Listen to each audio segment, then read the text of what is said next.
¿qué es lo que más tenemos como componente dentro del cuerpo humano? Agua. ¿Qué es el mayor componente celular? Agua. Sí, el cuerpo humano se dice que para un hombre de 70 kilogramos, que tiene bastante masa muscular, es de alrededor del 70% de agua. Es decir, que su cuerpo tiene alrededor del 70% de agua y 30% de elementos sólidos. Ese es un valor que fluctúa, que varía en relación a un montón de condiciones. Acá pueden ver que para un adulto, en promedio, es del 60%. Si es hombre, estamos hablando de un hombre promedio. Para un hombre atlético, como les decía, que tiene abundante masa muscular y está joven, se dice que el porcentaje es hasta el 70%. En promedio, tomando lo que no somos tan atléticos también, el promedio de agua en el cuerpo de un hombre es del 60% en la adultez y del 55% en la mujer. ¿Por qué creen ustedes que las mujeres tenemos menos agua corporal que los hombres? ¿Por qué? ¿La estructura? Por la grasa y menor masa muscular, correcto. Las mujeres tenemos una distribución de grasa ginecoide, se le llama eso, que es normal que haya acumulación de grasa en las mamas y en las caderas, cosa que en los hombres no es frecuente. Entonces, el tejido graso, el tejido adiposo, es el tejido que menos agua tiene en el organismo. ¿Por qué? ¿Qué características tenía la grasa como molécula química? Hidrofóbica. Era hidrofóbica, por lo tanto el tejido adiposo contiene muy poca agua porque contiene el elemento hidrofóbico que es la grasa en reserva. Entonces, las mujeres, por la distribución de grasa corporal y por que tienen menor cantidad de masa muscular que un hombre, van a tener siempre menor porcentaje de agua comparándolo con el hombre. Se dice que en promedio 60% de agua para los hombres, 55% de agua para las mujeres. Eso varía también en relación a la edad. Cuando son pequeños, cuando somos pequeños, cuando somos embriones, ¿saben lo que es un embrión? ¿Qué es un embrión? Es la primera etapa después de la fecundación, que abarca alrededor hasta las 12 semanas de gestación. Allí el embrión tiene casi el 100% de agua. Cuando ya se nace, entre 0 y 1 año, se dice que se tiene entre el 85 y 90% de agua, y han puesto un promedio de 86. Entre los 5 y los 14 anda alrededor de los 75. Luego se pasa a los 65, lo que les decía, que va entre los 60 y los 70. Luego, cuando ya se llega a la adultez mayor, alrededor de los 50 años, el porcentaje va bajando. Aquí está el 55, y en los adultos mayores, después de los 60 años, hay 50% de agua nada más. Es decir, que a mayor edad, menor porcentaje de agua, porque se va perdiendo masa muscular. Y la pérdida de masa muscular lleva también a la pérdida de agua. Entonces, cuando son embriones, casi 100. Va aumentando la edad, el agua va disminuyendo, hasta que un adulto mayor va a tener menor porcentaje de agua. Bien, aquí está básicamente la misma información: 55% de agua corporal para las mujeres en promedio, en mujeres adultas, 60% de agua corporal promedio para los hombres, y esta agua se encuentra dividida de la siguiente manera. El componente de agua de nuestro cuerpo, 2/3, es decir, la mayoría, es agua intracelular. El agua de nuestro cuerpo está principalmente ubicada dentro de la célula y solo 1/3 es extracelular. Dentro del líquido extracelular vamos a tener que se divide en 2 compartimientos. El líquido extracelular va a estar en el espacio intersticial, que les explicaba en la clase anterior, que el espacio intersticial es el líquido que está por fuera de las células, rodeando a las células, bañando a las células. Ese es un 80%. Y de ese líquido extracelular tenemos un 20% dentro de los vasos sanguíneos. ¿sí? Dentro de los vasos sanguíneos están las venas que transportan sangre ¿de qué tipo? Desoxigenada. Las venas llevan sangre desoxigenada, llevan todos los desechos del metabolismo. Y están los capilares o vasos arteriales que llevan la sangre oxigenada, rica en oxígeno y nutrientes.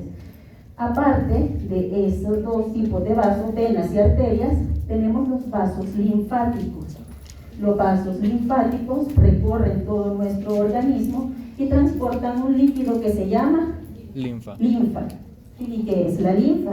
Es un fluido denso que tiene una gran concentración de grasa, porque es ahí donde se absorbe la grasa intestinal. Toda la grasa de las pupusas que nos comemos se absorbe en los vasos linfáticos del intestino. Entonces, imagínense, usted se fue a comer un combo de eso, bueno, no decimos porque no me pagan publicidad, pero se comió la hamburguesa llena de mayonesa con la carne frita, mostaza y el poco de papa frita. Toda esa grasa va a ser recogida en el intestino, absorbida, y esa grasa viaja por la linfa. Entonces, una de las funciones de la linfa es transportar la grasa de la dieta hacia otros puntos para que pueda ser aprovechada. Otra función de la linfa es portar células del sistema inmune, que es muy rica en glóbulos blancos. Entonces, los glóbulos blancos viajan a través de la linfa. Entonces, ese 20% de agua que circula en el componente plasmático, vamos a tener que circular en venas, arterias y vasos linfáticos que van a estar en constante comunicación con el espacio intersticial. Bien, dentro del líquido intersticial está todo el líquido que rodea las células, como le decía, pero también se incluyen ciertos líquidos que protegen áreas de nuestro organismo. Por ejemplo, en el sistema nervioso central habrá un líquido especial que recubre el cerebro y la médula espinal. ¿Alguien sabe cómo se llama ese líquido? Líquido cefalorraquídeo. Líquido cefalorraquídeo. Entonces ese es líquido que pertenece a este compartimiento intersticial. Aparte del líquido que recorre el sistema nervioso, tenemos líquido en el oído interno que nos ayuda a regular el equilibrio. ¿Saben cómo se llama ese líquido? Endolinfa. Entonces la endolinfa que está en el oído interno también forma parte del fluido intersticial. El líquido, por ejemplo, que está en las articulaciones lubricando, ¿cómo se llama? El líquido de las articulaciones que lubrica la articulación se llama, ¿nunca lo han oído? Líquido sinovial. Líquido sinovial. Ese líquido también forma parte del fluido intersticial. Entonces van a ver que ese 80% del fluido intersticial está en el espacio intersticial, bañando las células y formando parte de cavidades y compartimientos, como es el líquido cefalorraquídeo en el sistema nervioso central, el líquido sinovial en las articulaciones, la endolinfa a nivel del oído interno. Lo podemos encontrar también en el ojo, formando el humor acuoso y el humor vítreo que forman la cámara que da tensión al ojo, etc. Entonces, esto es líquido extracelular. Entonces, el plasma, donde circula venas, arterias y vasos linfáticos. Fluido intersticial, líquido que rodea las células, y lo van a ver también en los diferentes fluidos que están en los compartimentos de nuestro cuerpo. Bien, ¿qué le pasa a esa puerta del cuerpo? El fantasma quiere entrar.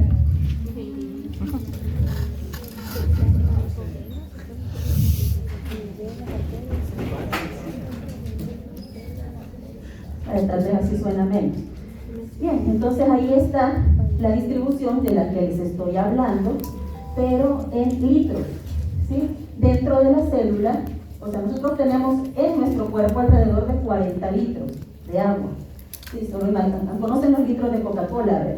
¿Sí? Lo han visto. Imagínense 40 botellas de litro. Eso es lo que porta nuestro cuerpo, 40 litros. De esos 40 litros, 25 están metidos adentro de la célula formando el líquido intracelular y 15 litros están en el líquido extracelular, repartidos entre la sangre, la linfa y todos los fluidos que les estaba explicando. Entonces aquí están 10 litros dentro del extracelular en el intersticial y 5 litros en la sangre. Así que si alguien se corta la vena, ya sabe que la cantidad de agua que le va a salir a través de su proceso de extravasación de la sangre serán 5 litros. Se encontrará envuelto en un charco de 5 litros. ¿Sí? No, solo se lo digo como para que se lo imaginen y se les quede, no para que lo ideen. Entonces 40 y 15 es en litros la distribución del agua corporal. En los tejidos también varía, entonces van a ver que el líquido, el agua en general varía según la edad, según el sexo, según el compartimiento, si es extracelular o intracelular, y según el tejido. El que tiene más líquido, obviamente, la sangre, porque es donde circula la mayor parte de fluido en forma de agua. Pero en segundo lugar está el cerebro. El sistema nervioso central necesita de mucho componente de agua porque es ahí donde viaja la transmisión de la información para que nuestro cuerpo pueda funcionar. Entonces el agua colabora con la transmisión eléctrica que se lleva a cabo en el sistema nervioso central, por eso es que tiene tanta agua. Luego pueden ver el músculo esquelético con un buen porcentaje de agua. La piel también es muy hidratada, el hígado necesita mucha agua y los tejidos como los huesos, que son duros y están llenos de iones, tienen menos porcentaje de agua, y el tejido que tiene menos agua, ya lo habíamos hablado, el adiposo, por contener en su interior grasa hidrofóbica. Entonces el tejido adiposo es el que menos tiene, el que más tiene es el sistema nervioso central y la sangre. Bien, las propiedades físicas y químicas del agua. El agua tiene un montón de propiedades físicas y químicas. Ahí las pueden ver, déjenme ver, aquí está la estructura química, ya vamos a regresar a las anteriores. Solo para recordárselas, el agua está formada por un oxígeno, que es un átomo electronegativo, que establece 2 enlaces covalentes con un hidrógeno cada enlace. Entonces, esta H, que es el hidrógeno, cuando se une al oxígeno, se une con un enlace covalente, al igual que esta H. Estos 2 hidrógenos que forman el H2O del agua están compartiendo electrones con el oxígeno. Como comparten electrones, hablamos de enlaces covalentes. Y la electronegatividad del oxígeno, es decir, esa fuerza que tiene el oxígeno para atraer a los átomos hacia sí, hace que el agua, de manera natural, tenga cargas positivas y negativas parciales. El agua es una molécula neutra, pero por la electronegatividad del oxígeno atrae a los átomos de hidrógeno y estos se cargan parcialmente con carga positiva. Y el oxígeno tiene parcial carga negativa, entonces se dice que el agua es una molécula dipolar o bipolar. Alguien dejó el carro mal parqueado.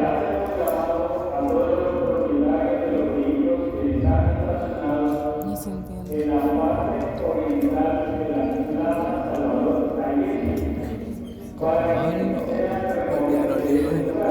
No sé cuál es la parte oriental. Allá por San Miguel.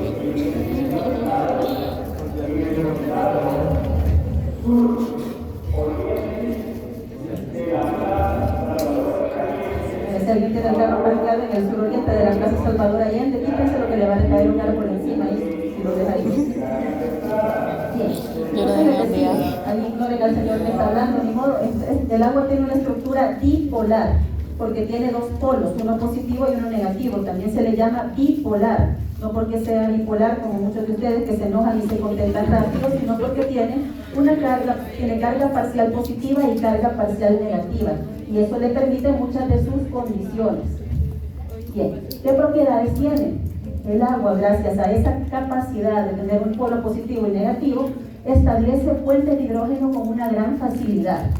¿Sí? Tiene alto punto de fusión y de ebullición. No vamos a entrar a los conceptos tan químicos, pero lo que sí tienen que saber es que el alto punto de fusión y alto punto de ebullición permiten que el agua se mantenga líquida en un rango de temperatura muy amplio, entre 0 y 100 vamos a tener agua líquida.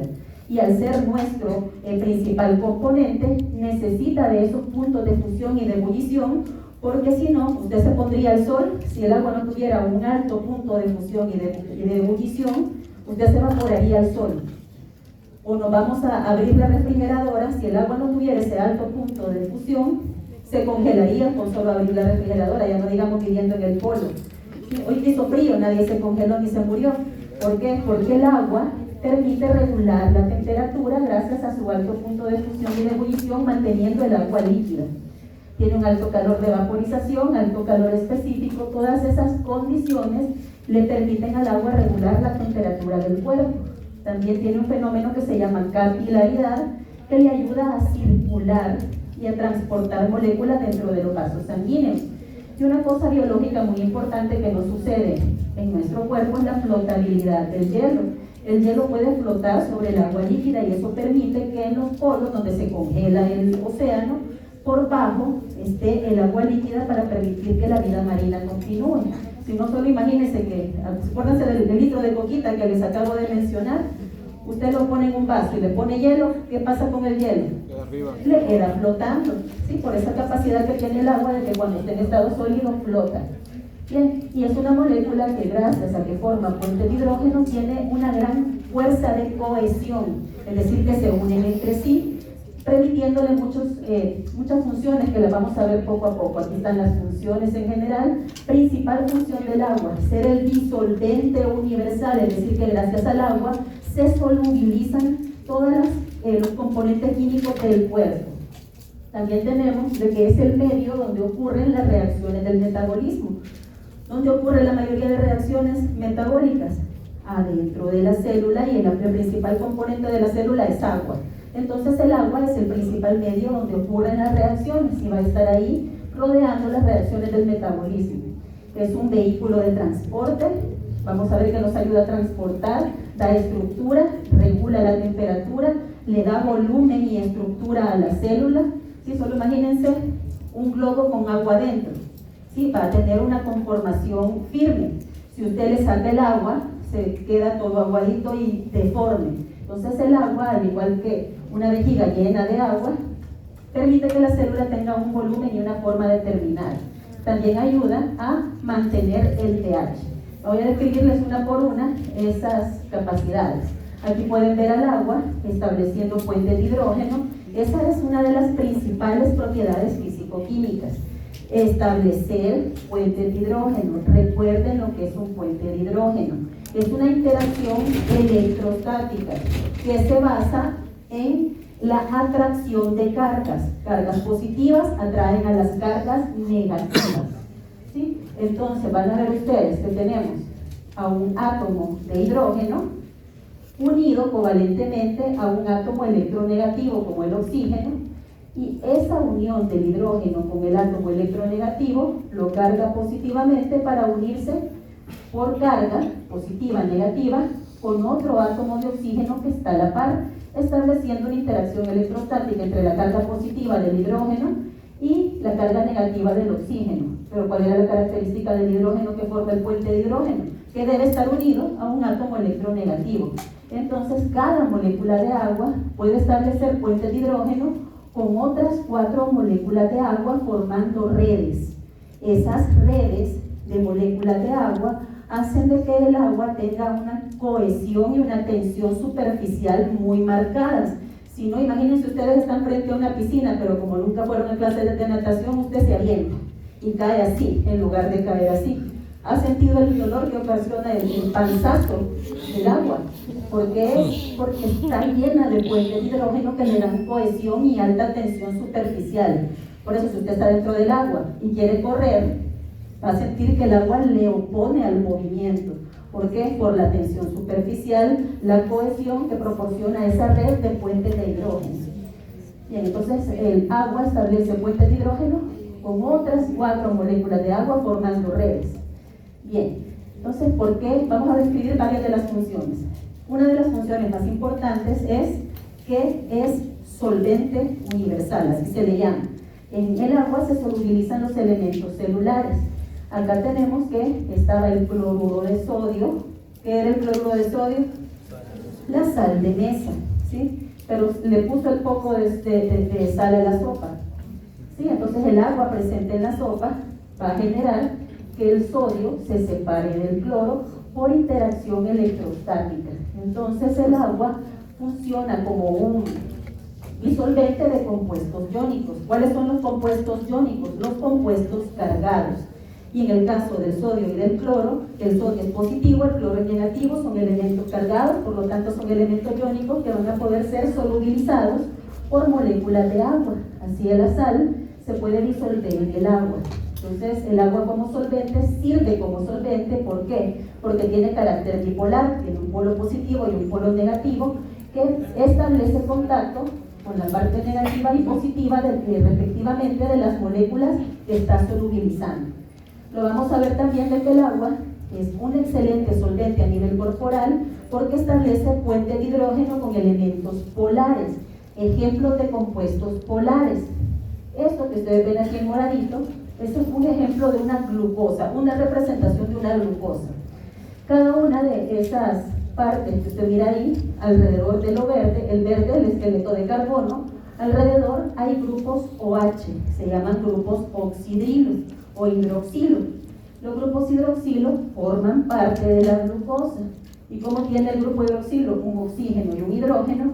Ese hidrógeno del oxidrilo de la glucosa establece puentes de hidrógeno con el agua.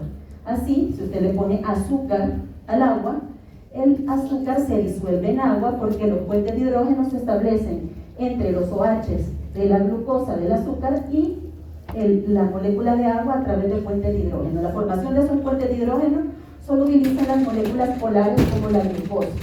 Esto que ustedes tienen acá, por ejemplo, es una molécula de etanol que también tiene un grupo OH, un grupo hidroxilo.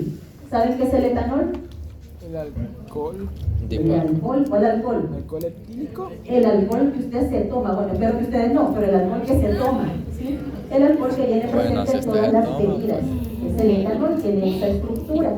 Entonces, ¿por qué pega tan fuerte el etanol inmediatamente usted se lo toma? Puede ser que ya ande ahí riéndose más de la cuenta, porque es muy soluble.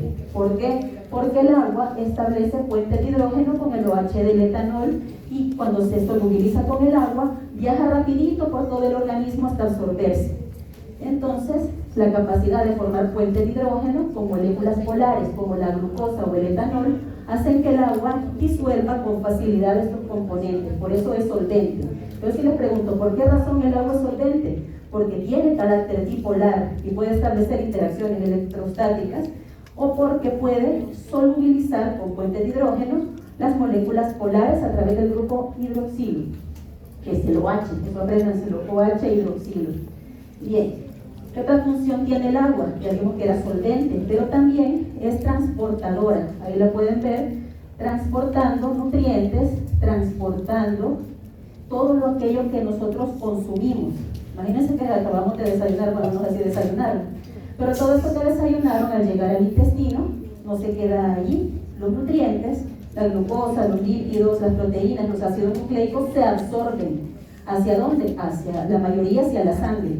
¿Las grasas hacia dónde se absorben? ¿El hígado? No, fíjese, ya no le digo a dónde llegan. Fíjese, estaban los carbohidratos, como prototipo la glucosa, en el pan francés que se comió. ¿Sí? Están las proteínas, si usted le puso jamón al pan, ahí iba la proteína. ¿Sí? Si eran células vegetales del jamón, células animales del jamón, está comiendo un poquito de ácidos nucleicos. Pero también llevaba grasa, porque le pusieron al pan queso grasoso. Entonces, estos tres componentes, carbohidratos, proteínas y ácidos nucleicos, se pueden absorber en el intestino hacia la sangre. El intestino tiene muchos vasitos sanguíneos que absorben esos nutrientes. ¿A dónde se iban las grasas? Hace un rato se lo dije. A la linfa. ¿Sí? A la linfa. Ya se le olvidó, la grasa va a la linfa, no a la sangre. Entonces, esos compuestos que acabamos de comer tienen que transportarse del intestino al hígado, me decía un compañero. Sí, muchos van a llegar al hígado, porque ahí se procesan muchos elementos bioquímicos. Pero ¿cómo va a ser para llegar del intestino al hígado? Se va a ir a través de la circulación linfático-sanguínea, dependiendo.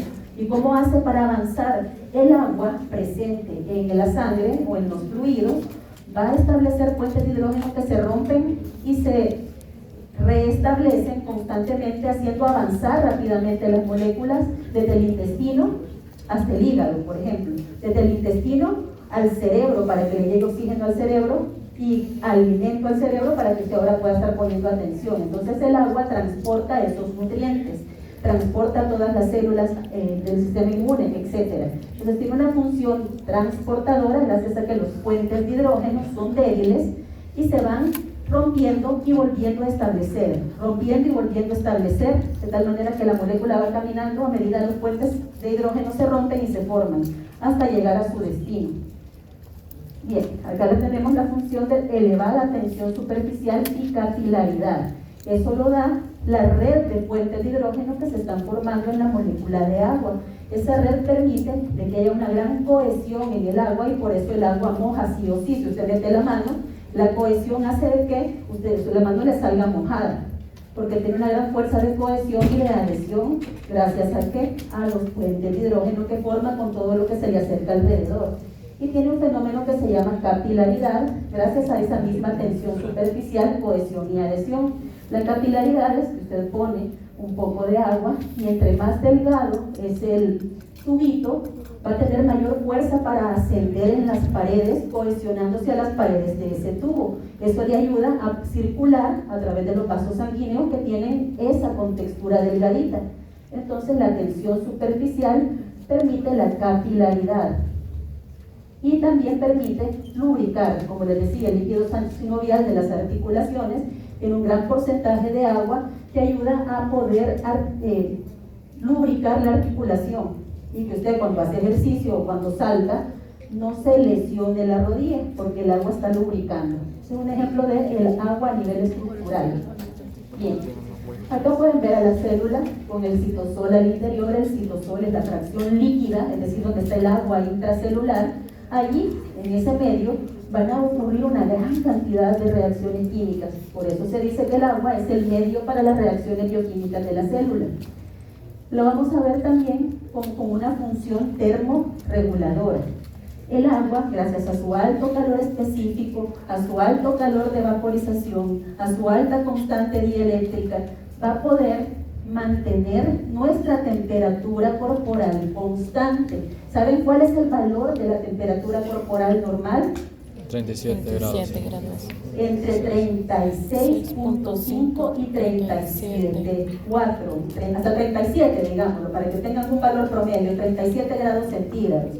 Y gracias a que nuestra temperatura se mantiene constante, gracias a que el agua puede evaporarse. Si usted está haciendo ejercicio, si hay mucho calor, si tiene una fiebre, por ejemplo, el agua se evapora. ¿Y qué sucede cuando primero el agua sale por la piel? ¿Cómo se llama el agua que sale por la piel? Sudor. Entonces cuando usted tiene una alta actividad muscular, una alta actividad metabólica o simplemente está en un ambiente caliente, el agua sale a través de la piel en forma de sudor. ¿Y qué hace el sudor? Se evapora, y al evaporarse mantiene la temperatura corporal normal. Por eso es que si usted se va a poner al sol, va a empezar a sudar para que a pesar de la temperatura que dan los rayos del sol, usted tenga siempre una temperatura de 37 grados al interior. Si esa temperatura se pierde, vienen problemas graves para la célula. Bien, y también el agua participa dentro de las reacciones químicas. No solo es el medio, sino que también participa. Cuando el agua participa como reactante, generalmente se llaman reacciones de hidrólisis, donde el agua va a romper una molécula. Aquí está la lactosa. ¿Saben dónde está la lactosa? La leche. ¿Dónde está la lactosa? Leche. En la leche. ¿Y qué es la lactosa? Un carbohidrato de tipo disacárido, porque tiene dos unidades de monosacárido. Aquí tienen una, aquí tienen otra. Esos dos monosacáridos se han unido, la lactosa y la glucosa se han unido por un enlace que se llama glicosídico. Eso lo van a ver en la clase de la otra semana. El enlace glicosídico necesita romperse. ¿Por qué? Porque cuando usted se toma la leche, tiene que aprovecharse estos monosacáridos para que ingresen a la circulación. Entonces va a venir una enzima que se llama lactasa, que es una hidrolasa, va a romper por hidrólisis este enlace, liberando los dos monosacáridos, y cuando ya están libres y separados, el intestino los puede absorber y se van para la sangre, y de la sangre se van para las células, y en las células entran y sufren un proceso llamado glucólisis, que lo vamos a estudiar a la mitad del ciclo. Entonces, ¿qué es lo importante aquí? El agua permitió que se rompiera el enlace. Es decir, que ahí está participando como reactante. Y lo van a ver participando como producto. Esta es la reacción Alguien intolerante general a la lactosa que vamos porque a no tiene escudriñar lactasa. este ciclo. La Alguien glucosa, intolerante a la fabricada lactosa por porque no tiene fotosíntesis lactasa. en las plantas, se va a combinar ¿qué con será? oxígeno y nos va a dar como producto dióxido de carbono, agua. Entonces ven que aquí en este caso el agua se está produciendo como un producto de la reacción de un componente con otro, más ATP. ¿Sí? Esto lo vamos a estudiar, eso nos va a llevar quizás unas 6 horas para entenderlo. Pues esa reacción no crean que es así nomás, la vamos a ir desglosando. Entonces, ¿qué es lo importante en este momento? Que el agua va a ser producto. En el caso de una persona intolerante a la lactosa, es porque carece de lactasa. La lactosa es porque no tienen suficiente cantidad o no forman la enzima lactasa. Entonces se queda el disacárido así, sin cortarse, sin hidrolizarse. ¿Y qué va a pasar? Ese disacárido no se puede absorber en la célula, se queda en el intestino. Cuando se queda en el intestino, usted sabe lo que tenemos en el intestino, sobre todo en el grueso, en una cantidad exagerada. Las vellosidades forman parte de las células. ¿Qué hay? ¿Bacterias? ¿Cómo? ¿Bacterias? Bacterias de la microbiota, correcto. La microbiota son las bacterias que viven en el intestino y que forman parte del intestino. Entonces, ¿qué va a pasar? La lactosa se queda ahí y es fermentada por las bacterias. La fermentación de esa lactosa, la fermentación de la lactosa hace que dé gases, diarrea osmótica y mucho dolor e inflamación. ¿Por qué? Porque está fallando una enzima que requiere agua para trabajar. Bien, sigamos. Bien, entonces ahí terminan las características del agua. Hoy vamos a cambiar el chip hacia el fenómeno de pH. ¿De dónde surge el pH? De la ionización del agua. ¿Qué significa? Que cuando tenemos un litro, imagínense el litro de agua, hoy ya no de coca, porfa, hoy sí es agua pura, que está a 25 grados centígrados, de la que se debería tomar, no la coca, sino que agua. Esa agua pura, dentro de ese litro, se está separando en sus componentes. ¿Cómo es la fórmula del agua? H2O. El agua, en una pequeña proporción dentro de esa botella de litro, se está separando en sus componentes. ¿Cuáles son? Protones y iones hidroxilo. Es decir, que el agua se divide en este caso, se separa una de estas chibolitas azules, que es el hidrógeno, y se van para otra molécula de agua, formando algo que se llama ion hidrógeno. Y va a quedar nada más el oxígeno y el hidrógeno con una carga negativa parcial. Entonces ahí van a ver que la ionización del agua es la separación del agua en sus componentes, que es un hidrógeno y un hidroxilo. Solo que el hidrógeno no queda como tal hidrógeno, sino que se une a otra molécula de agua formando H3O. A eso se le llama ion hidróneo. Pero para facilitar, se representa así. El agua se divide en protón, o ion hidrógeno, y un hidroxilo, OH. ¿Sí? Entonces, eso está sucediendo normalmente dentro de una botella de agua de 1 litro a 25 grados centígrados. Ahí es donde se ha calculado. Entonces, ¿qué sucede? El agua se disocia en una proporción muy pequeñita. No es que toda el agua de la botella se va a disociar, solo una pequeña fracción. ¿Cuál es la fracción que se disocia? 1 por 10 a la menos 7. Esa es la fracción del agua que se está disociando. Como se está separando en hidrógeno e hidroxilo, adentro de ese litro de agua habrán 1 por 10 a la menos 7 moléculas de hidrógeno y 1 por 10 a la 7 moléculas de OH. ¿Sí? Ese es el valor en el cual se disocia el agua dentro de 1 litro. Si se fijan, es un valor exponencial negativo. Entonces, fíjense, esto se lo saqué de un libro. Este libro se lo he subido a la plataforma, le va a servir para bioquímica también. ¿Cómo se representaría ese 10 a la menos 7? ¿Bien? 0.000000001 molar. Esa es la proporción en la que el agua se está ionizando. Es decir, que hay 0.00001 iones hidrógeno y 0.0000001 iones hidroxilo dentro de 1 litro de agua. ¿Me entienden hasta ahí? O ya se perdieron. Entonces, ¿qué pasó? Cuando vieron esta proporción tan chiquita, dijeron, va a ser muy difícil poder manejar ese dato con tanto